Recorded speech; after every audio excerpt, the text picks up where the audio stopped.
Nagaa Waaqayyoo isiniif haa ta'u. Akkam jirtu hordoftoonni TikTokii, Facebookii akkasuma YouTubee korra kan jirtan hundi keessan nagaa Waaqayyoo isiniif haa ta'u.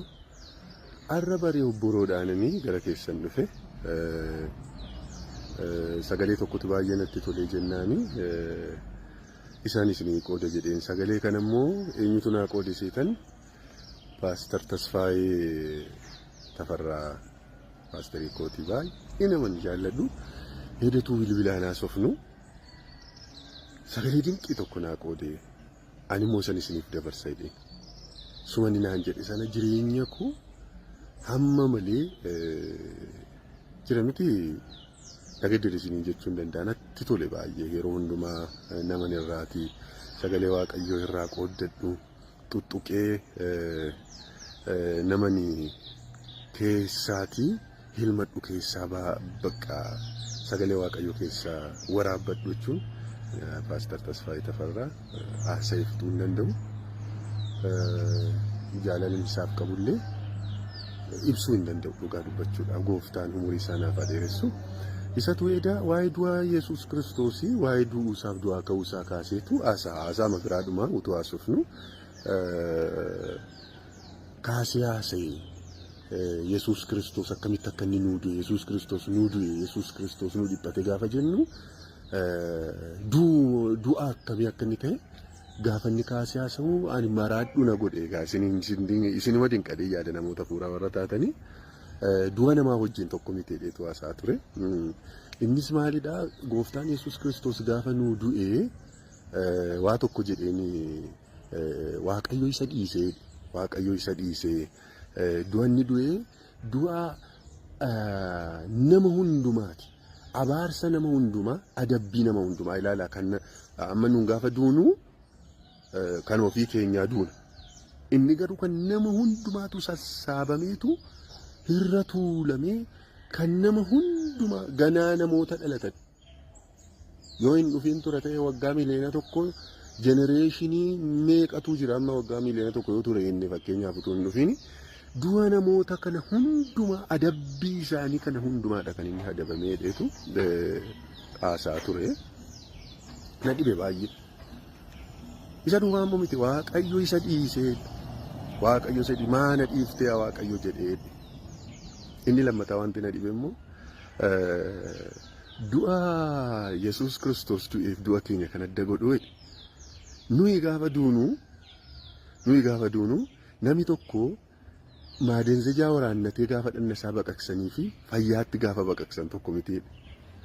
Nuyi akka nama maadenzejaa waraannateeti du'i keenyaa isa qofaa miti.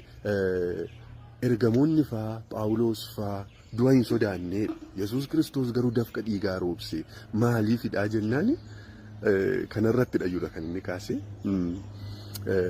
Phaawulos faa Phexros faa akka nama maadenzejaa waraannateeti. Sababni isaa maaliif Waaqayyo isaan hin dhiifne Waaqayyo isaan gargaara du'a isaanii sana keessatti Waaqayyo isaanii wajjin jira furri qulqulluun ayyaana hinni jedhamu akka maadenzejaa nama waraannatee wayii tokkotti akka isaan gargaara. Gooftaan Yesuus Kiristoos garuu isa kana hin arganne Waaqayyo isa dhiise kan isa gargaaru sin turre jedheetu haasaa ture.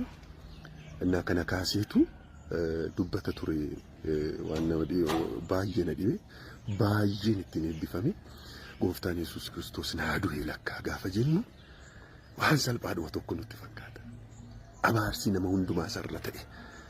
Adabbii nama kana hundumaa qobaasaa baate kan koo kan kee baatee garafame. Garaffii nama tokkoo miti. Garafamuu nama tokkoo miti. Waraansa nama tokkoo miti. Rukkuttaa nama tokkoo miti. Xoofoo hadhaa kan inni yaa Waaqayyo maaf na dhiifte kan inni jedhe. Kan nama hundumaa sassaabeetu kan inni baate. Yesuus Kiristoos akkasittidha kan inni nuudu. Anaafati yaa nama fakkeenyaa wangeelaaf yoo naarfame maadeensa waraannadheen ayyaanni Waaqayyoo na gargaara gooftaan na wajjin hin jira. Du'a keenya keessatti Waaqayyo na wajjin jira. Isa wajjin garuu hin turreedhe baay'ee na dhibe. Yesuus ko galanni siifata. Dhugaan isiniin jedha. Du'a Yesuus Kiristoos naa du'e sirriitti hamma malee naa gale. Dhugaan isiniin jedha. Waaqayyo gooftaan paasterii haa eebbisuuti. Akka anaaf siif Yesuus Kiristoos Waaqayyo isa dhiisee utuu mar'atu utuu iyyuu Waaqayyo maaf na dhiifte ayyaanni Waaqayyo tokko gargaarsi tokko utuu isa bira hin jiraatiin akkasiinidha kan inni nuudu. Ani immoo taa'ee gaafa ni yaadu kan Isxifaanos fa'aa yaadutti ka'e bakka isaa booddee dhagaadhaan utuu rukkutamu gooftaa isaaniif dhiisii jedheetu hafuura qulqulluudhaan guutameedhaan yeroo sana hafuura qulqulluu jechuun maadeensa waraannachuu jechuudha.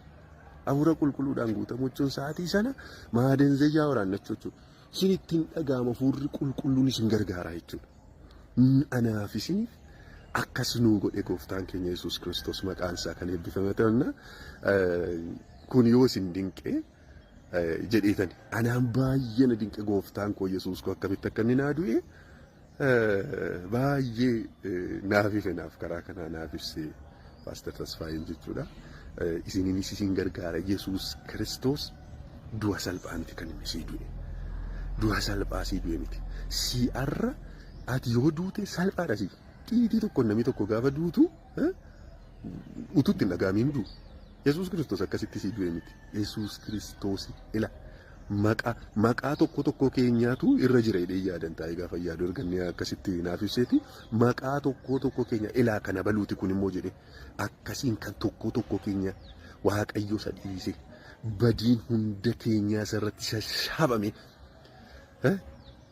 Baa hunda keenya sarara godheedha mitiire. Isaayyaas 53 irra dhattanii gaafa laaltan akkasiin nuu du'e Yesuus Kiristoos maqaan isaa kan eebbifame ta'u kanuma isinii qooduuf jedheen barii ganamaan utuu fuula hin dhiqatin natti tole jennaananii isinitti tolu qooddadhaa dheetanii ergaa paasteriin koo kuni naa dabarsin ani immoo isinii dabarse. Waaqayyo gooftaan isin eebbisu eebbifama.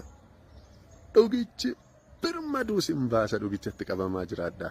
Nagaatti gooftaan isin wajjin haa ta'u eebbifama.